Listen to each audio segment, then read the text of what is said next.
Olá, eu sou o Dimas, professor de matemática do canal Matemática Simples e Prática. Se você é um aluno motivado e quer se preparar melhor para o Enem 2017, eu vou estar resolvendo algumas questões do simulado do Enem 2017 para que você possa rever as propriedades matemáticas, revisar essas propriedades e adquirir habilidades para a resolução da prova do Enem. Venha comigo! Aprender para vencer. Vamos agora à resolução da primeira questão do simulado do Enem 2017. Alguns laboratórios vêm utilizando tecnologia altamente avançada para observar certos fenômenos que ocorrem na natureza. Um desses experimentos constitui em analisar o movimento de uma partícula no espaço em intervalos constantes de tempo, conforme apresentado no sistema cartesiano a seguir. Vejamos aqui o sistema cartesiano. Considerando que a partícula começou a ser observada no ponto A e que ela segue um padrão de movimento de um ponto ao outro no gráfico, sua localização, quando estiver passando no próximo ponto E, será. Qual dessas opções? Então, eu aconselho você, aluno, a pausar o vídeo aí e a tentar resolver a questão. Caso você não consiga, solta o vídeo e veja como é a resolução. Caso você consiga, também solte o vídeo e veja se a resolução sua é melhor ou pior do que a que eu propus aqui nesse caso, ok? É importante que a gente tenha o domínio das habilidades matemáticas. E aqui eu vou estar mostrando qual habilidade ou quais habilidades você necessita para a resolução de cada problema. O primeiro problema aí, as habilidades necessárias para resolver a questão 1 são quais? Localizar pontos no gráfico cartesiano. E uma outra habilidade que você precisa dominar é identificar progressões aritméticas em função do primeiro grau. Então, vamos à resolução da questão de número 1, onde aborda essas duas habilidades, localizar pontos no gráfico cartesiano e identificar progressões aritméticas em função do primeiro grau. Então, no meu entendimento, como diz aqui, que o movimento da partícula segue um padrão de movimento, é certo que essa função do primeiro grau, essa reta formada pelo alinhamento desses pontos, vai seguir na mesma direção e também o aumento ou a redução entre esses pontos vai seguir o padrão conforme diz, segue um padrão de movimento. Então eu, particularmente, primeiro eu anotei aqui as coordenadas dos pontos. Por exemplo, a coordenada do ponto A é quanto? Para o eixo X, a abscissa dele aqui vai ser o quê? Vai ser menos 6. Então, a abscissa do A, o A no eixo X, ele está no rumo do menos 6. Com relação ao eixo Y, com relação à ordenada, ele está na altura 4. Então, as coordenadas desse ponto são menos 6 e 4. Já o ponto B, com relação à abscissa, com relação ao eixo X, ele está no rumo do menos 4. Com relação ao eixo Y, ele está na altura 2. A ordenada dele aqui é 2. O ponto C, ele tem abscissa menos 1, o X dele é menos 1, e o Y dele, a ordenada dele é também menos 1. Já o ponto D, cá embaixo, ele tem abscissa 3, quer dizer, ele está ligado no 3, no eixo X, e ele tem ordenada quanto? Ele está ligado no menos 5, ele está na altura do menos 5. E o ponto E, que estaria até fora da tela aqui, porque ele vai seguir o mesmo padrão aqui, vai descer. Esse ponto teria quais coordenadas?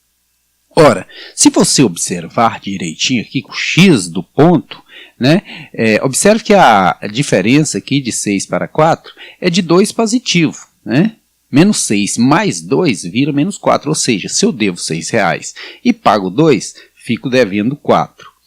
Já desse ponto B para o ponto C, a diferença é 3, porque de menos 4 para menos 1 é 3, ou seja, se eu devo menos R$4 eu pago 3, né? E fico devendo só menos 1. Já do ponto C para o ponto D, a abscissa tem qual diferença? A diferença é 4, porque quem deve R$1 e passa a possuir 3, é porque ele conseguiu R$4 aqui, né? Eu gosto sempre de fazer essa comparação com o dinheiro, porque fica mais fácil da gente entender. Não é porque isso tenha diretamente a ver com dinheiro, é porque quando a gente faz essa operação nos números negativos e positivos, envolvendo a comparação com o dinheiro, como todos gostam de dinheiro, ou a maioria pelo menos, né? Então fica mais fácil da gente entender.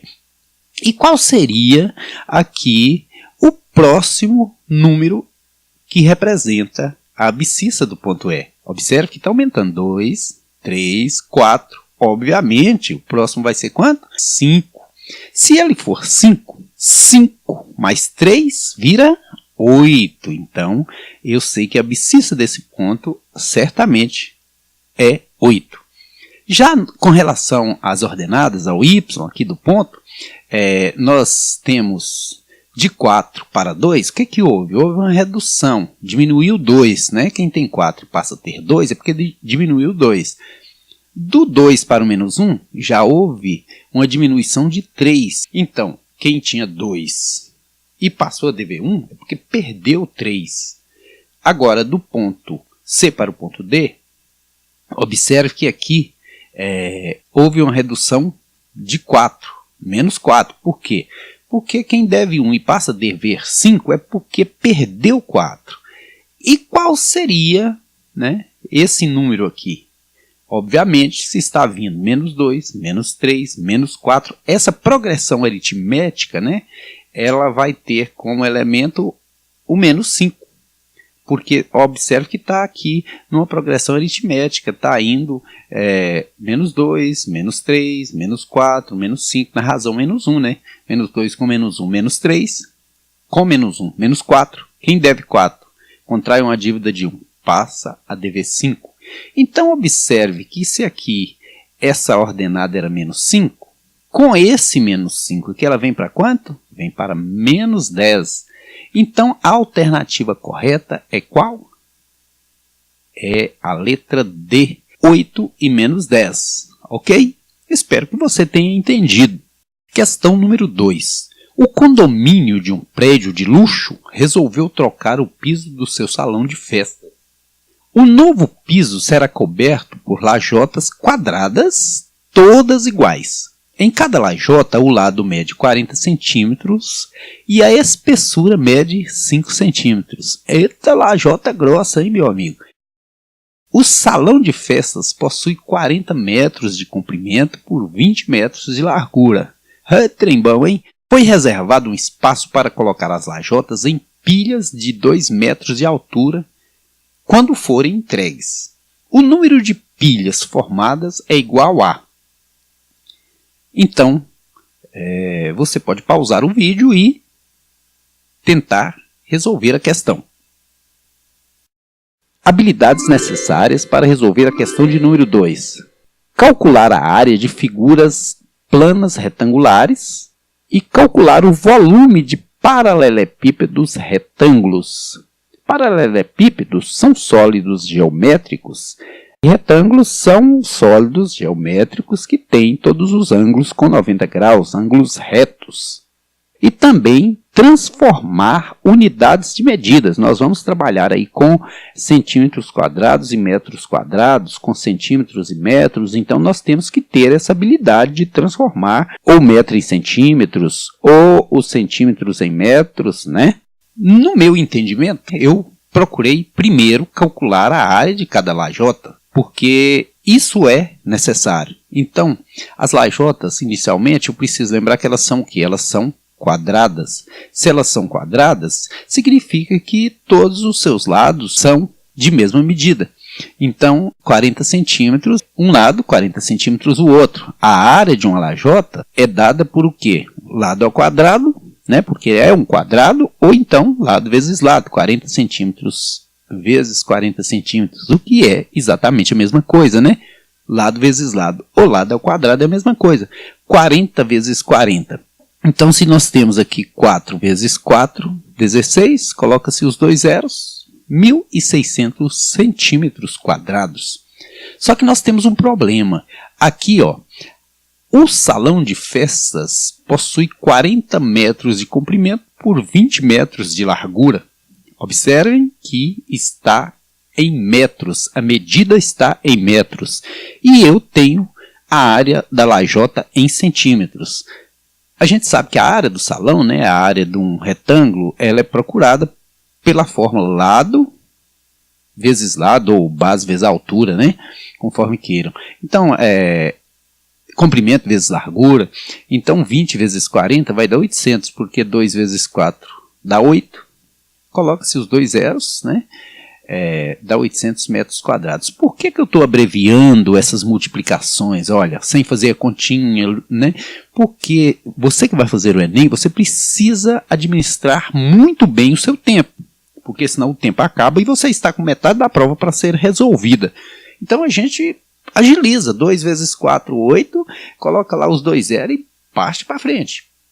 Porém, eu estou com uma medida aqui em metros quadrados e eu preciso de saber quantas cerâmicas que cabem nesse salão que estão com a medida em centímetros quadrados. Então, eu vou transformar metros quadrados em centímetros quadrados ou centímetros quadrados em metros quadrados. Eu prefiro trabalhar com a transformação dos metros quadrados em centímetros quadrados para assim não trabalhar com números decimais, que seria mais complicada a multiplicação. Então eu vou voltar naquela escadinha lá que a gente vê lá no fundamental, não é mesmo? Quando a gente está lá no 5º ano, a gente faz essa transformação, não em metros quadrados, mas só observando os submúltiplos do metro. Abaixo do metro, se eu dividir um metro em 10 partes, eu vou encontrar um decímetro, né? Abaixo do decímetro vai estar quem? Os centímetros, que são 1/100º do metro. Metro, decímetro, centímetro. No caso de metros lineares. Aqui não, porque aqui são metros quadrados, decímetros quadrados e centímetros quadrados. Então eu vou jogar o meu 800, onde? No degrau dos metros, porque são 800 metros. Joguei aqui, então eu tenho 800 metros quadrados. Eu tenho 800 metros quadrados que eu preciso transformar em centímetros quadrados. Observem que quadrados quer dizer 2 casas por degrau. Por quê? Metro vezes metros. Metros quadrados. Então eu tenho que pôr 2 casas em cada degrau. E aqui, mais 2 casas. Então, considerando a medida centímetros quadrados, quantos eu tenho? 8 milhões de centímetros quadrados. Observe que 1, 2, 3, 4, 5, 6. 6 zeros. 1, 2, 3, 4, 5, 6. 6 zeros. Aí o 8 continua lá. Então, 8 milhões de centímetros quadrados vão ser cobertos com cerâmicas em que cada uma tem área igual a 1.600 centímetros quadrados. Basta eu dividir 8 milhões de centímetros quadrados por 1.600 centímetros quadrados. Eu posso, para facilitar aqui, igual eu disse, ganhar tempo, cortar 2 zeros aqui e 2 zeros aqui. Agora, quanto que é 80 dividido por 16? 5 vezes 16, 80. Para 80, nada. Desça um zero aqui. Desça um zero aqui, desça um zero aqui, desça um zero aqui. Deu quanto? Desço mais o último zero, né? E desço aqui um último zero. Deu quanto? Deu 5.000 lajotas. Quando forem entregar essas lajotas, elas vão ser empilhadas em pilhas de 2 metros de altura. Veio de novo a questão que eu tenho que saber. Quanto, né, em centímetros que 2 metros representam. Então, 2 metros, se 1 metro é 100 centímetros, 2 metros, 200 centímetros, né? Eu dividindo 200 por 5, que vai dar 4 vezes 5, 20, para 20 nada, desceu um zero aqui, desceu um zero aqui, vai dar 40 lajotas por pilha, né? Cada pilha vai comportar 40 lajotas para que tenha 2 metros de altura, que são 200 centímetros. Mas, quantas são as lajotas? 5.000 lajotas. Para eu distribuir em pilhas de 40 lajotas cada, basta eu dividir 5.000 por 40. 5.000 dividido por 40, também corta um zero aqui, para agilizar. Aí 5 dividido por 4 dá 1, 1 vezes 4 é 4 para 5, 1, desço o zero. E 2 vezes 4, 8 para 10, 2, descemos o zero aqui, né? Multiplicamos o 5 pelo 4, 5 vezes 4, 20, para 20, nada. Nós vamos precisar de 125 pilhas para colocarmos as 5.000 cerâmicas que vão ser utilizadas para cobrir o piso do salão de festas. E agora é só fazer o serviço e se divertir, né? Alternativa correta, letra C, 125. Questão número 3. Um ano-luz é a distância que a luz percorre em um ano e é igual a 9 quadrilhões 460 trilhões de metros. A estrela mais brilhante do céu noturno, Sirius, está a 8 anos-luz da Terra. Desse modo, a distância entre a Terra e a estrela Sirius equivale a habilidades necessárias para resolver a questão de número 3. Operar com notação científica. Eu nem mencionei aqui, mas também exige a habilidade de multiplicar números inteiros. Como são habilidades tão básicas, elementares, eu nem mencionei aqui. Então, como as alternativas estão aqui todas dadas na forma de notação científica, o que é notação científica?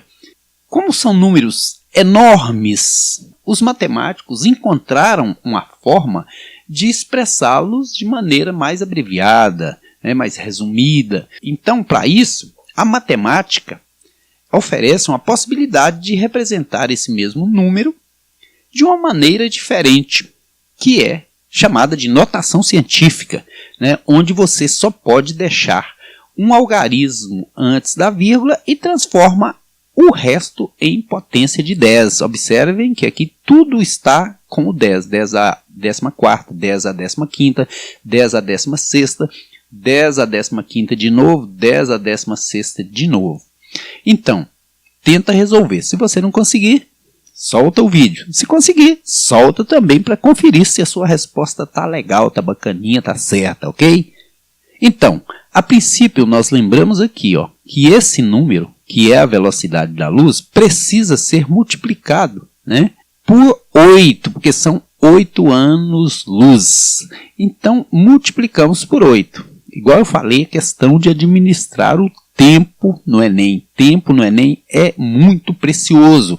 Então, eu pego somente aqui o 8 vezes 946, Eu ponho essa zeraiada toda aí já, porque de qualquer maneira que eu efetuar a multiplicação, eles vão aparecer aqui. Então, eu já coloco todos eles aqui rapidíssimo. 8 vezes 6, 48, elevamos o 4, não é? 8 vezes 4, 32, com 4 que elevamos 36, elevamos o 3, que dissemos 36. 8 vezes 9, 72, com 3, 75, Outra coisa importante é que o aluno saiba tabuada. Não tem como você fazer uma conta dessa na prova do Enem sem saber tabuada, ok? Então aqui nós tivemos esse número agora, olha, 75 quadrilhões, 680 trilhões, aqui seria bilhões, aqui seria milhões, e aqui seria mil, e aqui seria abaixo de 1.000, 999, tal e tal.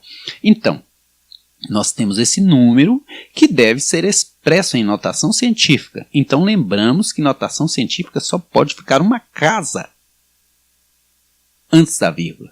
Somente esse 7 vai ficar antes da vírgula. Então, vamos lá.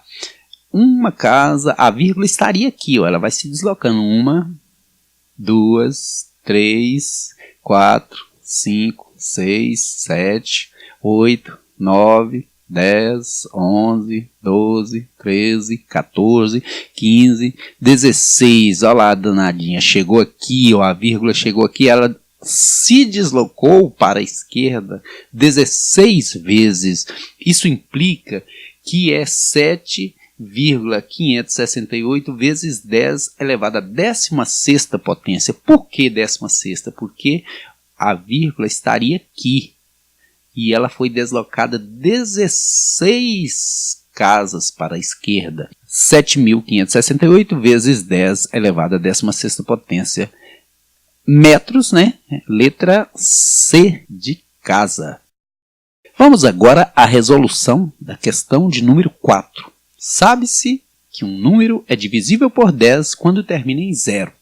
Desse modo, o resto da divisão do produto dos números 3.942 vezes 27.573 vezes 794 vezes 2.537 por 10 será igual a... Você vai pausar o vídeo e tentar resolver, ok? Caso queira, né? Habilidades necessárias para resolver a questão de número 4. Aplicar regras de divisibilidade em produtos de vários fatores. Também eu nem mencionei aqui a habilidade de multiplicar números inteiros, porque é uma habilidade tão elementar, tão básica, que o aluno já está tão acostumado, né, que eu nem mencionei. Olha, como eu disse e insisto, tempo em provas de vestibulares, concursos, do Enem, tempo é importante demais, é preciso o aluno treinar para administrar bem o seu tempo. Então, se você for efetuar essa multiplicação desses números absurdos aqui, você vai ficar perdendo um tempo enorme. Então, presta atenção, volta, lê de novo a questão, observe que diz assim, ó, sabe-se que um número é divisível por 10 quando termina em 0. Quando termina em 0. Lembre-se que só é divisível por 10 quando termina em 0. E para que essa informação serve? Serve para a gente não preocupar com o número inteiro, para a gente preocupar com o resto. Por que com o resto? Porque se o número divisível por 10 termina em 0, o que sobrar é resto. Ok? Então, vou pegar aqui só o último algarismo. 2 vezes 3, né? Vezes 4, vezes 7, né? Então, vamos lá. 2 vezes 3, 6, vezes 4, 24, vezes 7. Eu aqui já encontrei a resposta, olha. A resposta já é 8. 7 vezes 4, 28. Elevou 2. 7 vezes 2, 14. 2, 16. Até coloquei esse 16 aqui, mas nem precisava. O resto é 8. Por quê? O número divisível por 10 termina em 0, né? E está pedindo o quê? O resto dessa divisão. O que está a mais do que 0. Que é o número 8. Alternativa correta, letra D. Ok? Agora vamos à resolução da questão de número 5, que é a última questão dessa videoaula. Porque eu vou estar publicando, eu espero encontrar tempo para isso, né? Videoaulas com 5 questões cada uma, para não ficar muito longo.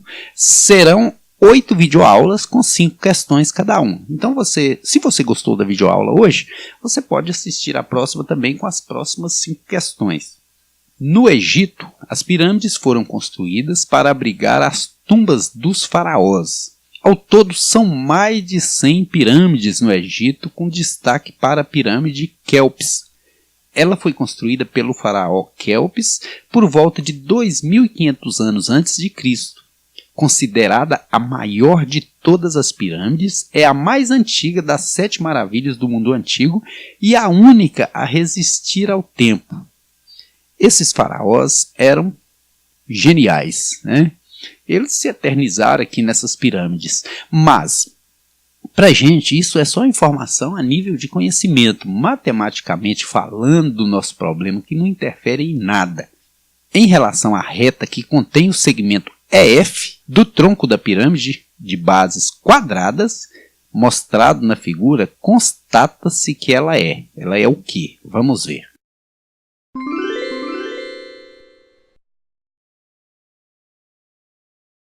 O tronco da pirâmide é isso aqui, né? E em relação à reta que contém o segmento EF do tronco da pirâmide, EF, que vai de E até NF, está aqui destacado de verde, a gente vai constatar o quê? Que ela é concorrente ao plano CDHG? Será que essa reta EF, esse segmento de reta, é concorrente ao plano CDHG? Cadê o plano CDHG? CDH que está lá atrás, G. Seria esse plano CDHG, que está lá longeão da reta destacada de verde, do segmento de reta EF. Diz que ela é concorrente. O que é concorrente? Concorrente é que toca, que cruza. Então, não é descartada essa possibilidade. A segunda afirmação. Esse segmento de reta EF é paralelo à reta FG. Onde é que está a reta FG? É paralelo a essa reta FG. Mas, ora, se é paralelo, não se toca. Se é paralelo, tipo seria AB com EF. Essas são paralelas, porque não se tocam. Então, esse segmento de reta EF nunca foi e nunca será paralelo ao segmento de reta FG, porque eles se tocam. Eles seriam perpendiculares, mas paralelos jamais. Então, outra afirmação é que esse segmento ele é paralelo, essa reta ela é paralela ao plano ABCD. Olha lá o plano ABCD. Vou até destacar ele de verde, que é o plano passando aí.